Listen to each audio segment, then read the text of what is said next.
है हमारे खास सेगमेंट ये हुई ना बात का। उत्तर प्रदेश की मेरठ लोकसभा सीट से इस बार बीजेपी ने अरुण गोविल पर दांव लगाया है। दरअसल रामायण में राम की छवि से लोगों के दिलों पर राज करने वाले अरुण गोविल चुनाव में क्या कमाल दिखा पाएंगे, क्या कहता है आखिर मेरठ का मिजाज, वहां के लोगों का मिजाज, दिखाते हैं आपको हमारे खास पेशकश में।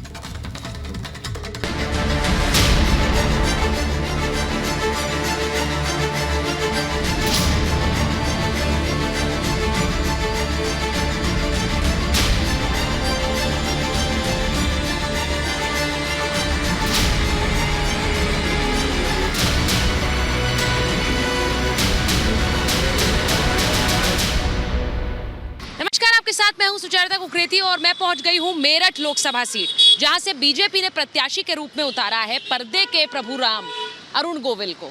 बीजेपी पिछली बार भी यह सीट जीती थी, लेकिन सिर्फ 5000 जीत का मार्जिन था।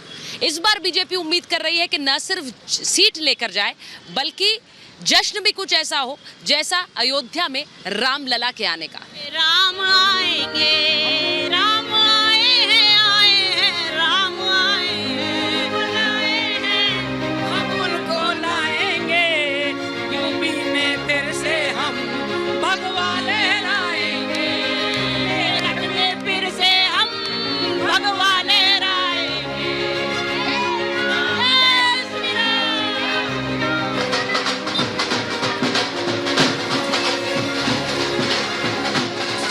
अयोध्या के राम मंदिर में प्रभु श्री राम विराजे, तो वहीं मेरठ के सियासी समर में भी राम आ गए। बीजेपी ने मेरठ से अपने प्रत्याशी अरुण गोविल जी को बनाया है। अरुण जी इस वक्त हमारे साथ है। अरुण जी, बहुत बहुत स्वागत रिपब्लिक भारत पर समय देने के लिए। मुझे लगता है कि मैं सबसे पहले तो आपसे यही पूछूंगी, आपकी बहुत सी चुनावी सभाएं मैंने देखी हैं, उनके वीडियोस देखे। जब आप लोगों के बीच जाते हैं तो वो प्रभु श्री राम को ही देखते हैं या उनको अब मेरठ के इस उभरते हुए नेता की तस्वीर नजर आने लगी है? नहीं, पहले इन दोनों को आप अलग नहीं कर पाएंगे। हाँ, अच्छा, मुश्किल होगा क्योंकि मुझे देखते ही सबसे पहले उनको राम जी याद आते हैं। स्वाभाविक भी है। स्वाभाविक तो वो अलग नहीं हो पाएगा। लेकिन इतना जरूर है कि जो मैं उनके भाव उनके चेहरे पर देख रहा हूँ, उसमें जो मेरा बेसिक कैरेक्टर है, हाँ, आपको बताऊं कि मैं वैचारिक ईमानदार रहा हूँ जिंदगी। मुझे नॉर्मली झूठ बोलना आता नहीं है और जिंदगी कोई आरोप, उस तरह के आरोप मेरे पर्सनल जीवन पे, सामाजिक जीवन पे नहीं है। तो एक ईमानदार और एक इंसान की छवि जो है वो मेरी है।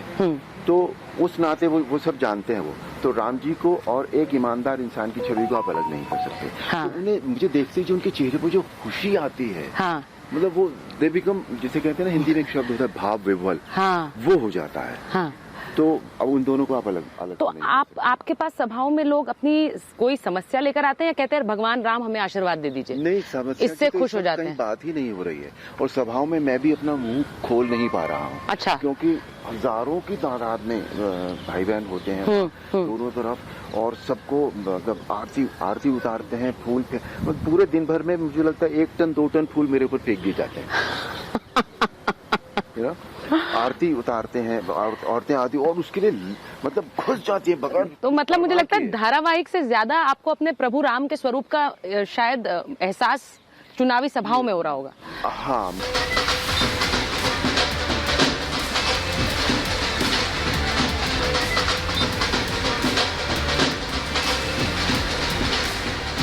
अच्छा, रामायण में तो प्रभु श्री राम ने रावण का वध किया। इस सियासत में रावण कौन है? किसी भी सियासत में या किसी भी सामाजिक उसमें रावण जो होता है, मेरे हिसाब से अनीति, अन्याय, अधर्म और असत्य। वो किसी के भी रूप में आ सकता है, वो मानव स्वरूप ले लेता है, पर होता रावण यही है। और इसके अलावा हमारे सामाजिक क्षेत्र में और कोई। क्या आप अपने विरोधियों पर वार करने से बच रहे हैं? नहीं, मैं नहीं करता, मेरी आदत नहीं है वो। ऐसे मैं आई बिलीव इन कि मैं मेरा काम करूंगा और उसको 100% दूंगा। पर राजनीति में तो प्रतिद्वंदी पर वार किए बिना काम नहीं होता है। वो तब देखेंगे जब होगा, अभी तो उसकी जरूरत नहीं पड़ रही है। मुझे अभी उसकी जरूरत नहीं पड़ी। मैं सिर्फ इस समय जनसंपर्क कर रहा हूँ, मैं अपने लोगों से मिल रहा हूँ। एक बार उन्हें पता होना चाहिए कि हाँ, मैं यहाँ आ रहा हूँ। आपके लोकसभा क्षेत्र से प्रधानमंत्री ने अपनी रैलियों की शुरुआत की चुनाव के तारीखों के ऐलान के बाद। तो प्रधानमंत्री से आपकी जो भी मुलाकात हुई हो या संवाद हुआ हो, उसके बारे में अगर कुछ बताना चाहें हमारे दर्शक को। देखिए, मैं पहली बात तो मैं बताऊं, मैं प्रधानमंत्री से पहली बार मिला था। अच्छा। अभी जब वो रैली में आए उस मंच पर मैं पहली बार उनसे मिला हूं।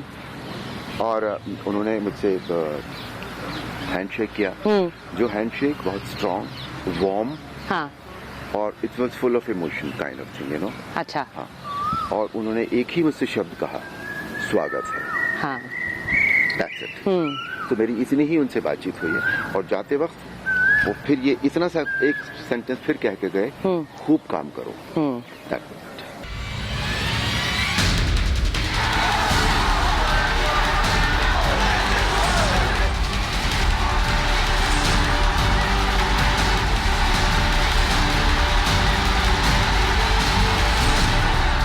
अच्छा, योगी आदित्यनाथ जी से आपकी मुलाकात हुई है अरुण जी?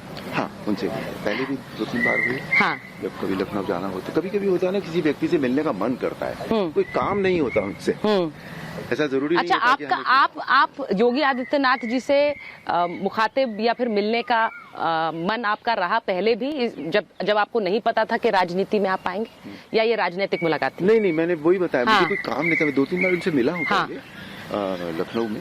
हाँ। और कभी मन कर, मैंने एज आई सेड इट, मन करता है कभी कि किसी व्यक्ति से मिला जाए। हाँ। तो उनसे मिल पाए हम, तो मैं उनसे मिला 2-3 बार। हाँ। राजनीति कुछ नहीं था तब तक, मेरा खुद का भी नहीं पता था कि मैं राजनीति में जाऊँ। तो उन्होंने कहा कि आप आइए राजनीति में, ये शुरुआत कहाँ से हुई? नहीं, ऐसा नहीं था। मैं बताऊं आपको, मैं हालांकि मैंने बीजेपी ज्वाइन की थी 21 में। हाँ। पर उसके बाद भी मैं एक्टिव नहीं हुआ था कहीं। हाँ। तो ऐसा कुछ नहीं था कि मुझे राजनीति में जाना ही है। ये तो रामलला की प्राण प्रतिष्ठा जिस दिन हुई, उस दिन अचानक मेरे मन में आया था कि मुझे 1-to-1 हमने रामायण के थ्रू सेवा तो की। हाँ। पर वो अपरोक्ष रूप से थी, यानी कि आध्यात्मिक सेवा की, संस्कृति की सेवा की, मॉरल्स की सेवा की। सही बात। वो सब किया। पर उस दिन मेरे मन में आया कि 1-to-1 जो है ना, वो एक बार करना चाहिए। अच्छा, आपको लगता है कि प्रभु श्री राम को उतारा सियासी पिच पर, तो सामने वाले भी थोड़ा सा नर्वस हो गए कि बार बार प्रतिद्वंदी बदले हैं इस मेरठ सीट से समाजवादी पार्टी ने? नहीं, मुझे नहीं पता उसका क्या कारण रहा होगा उनके, वो उसका कारण वही आपको बता पाएंगे। मैं उसमें नहीं पढ़ना चाहता। नहीं, आप मॉडेस्ट हो रहे हैं, क्योंकि आपके नामांकन के बाद, आपके नाम उतारने के बाद वहां पे एक खलबली सी मची थी कि भाई अगर राम खुद आ जाएंगे, और वो भी तब जब प्राण प्रतिष्ठा का एक पूरा जश्न देश भर में था, तो मुश्किल हो जाएगी। आपको लगा ऐसा है? नहीं, मैं वही आपसे बार बार कह रहा हूँ। हाँ। आप मुझसे बार बार वही सवाल पूछेंगे, मैं बार बार आपको वही जवाब दूंगा। मैं उस पर न तो मुझे पता है उस बारे में, और न मैंने पता करने की भी कोशिश नहीं की कि क्या हुआ था वहाँ पर। अभिनेता बनना ज्यादा मुश्किल है या नेता बनना? नहीं, दोनों के अपने अपने वो हैं, प्रॉब्लम्स हैं। दोनों के अपने अपने प्रॉब्लम्स हैं, और मेहनत दोनों जगह है। एंट्री लेना हाँ बहुत मुश्किल होता है लोगों के लिए। हाँ। और उसके बाद काम करना, दोनों में काम करना पड़ता है, दोनों में बहुत मेहनत 100% देना पड़ता है अगर आपको ऊपर पहुंचना है तो। यहाँ पर बहुत से लोग, आप क्योंकि मेरठ में पैदा हुए हैं, यहीं पर रहे हैं, लेकिन बहुत से लोग आपको यहाँ बाहरी क्यों कह रहे हैं? मुझे पता नहीं वो उनका प्रॉब्लम है, क्यों बाहरी कह रहे हैं। मैं I was born here, I was brought up here. हाँ, यही मैंने कहा। I have spent almost 21 years of my life in Meerut. अगर उसके बाद भी मैं बाहर का हूँ तो भाई वो उनका प्रॉब्लम है, मेरा प्रॉब्लम है।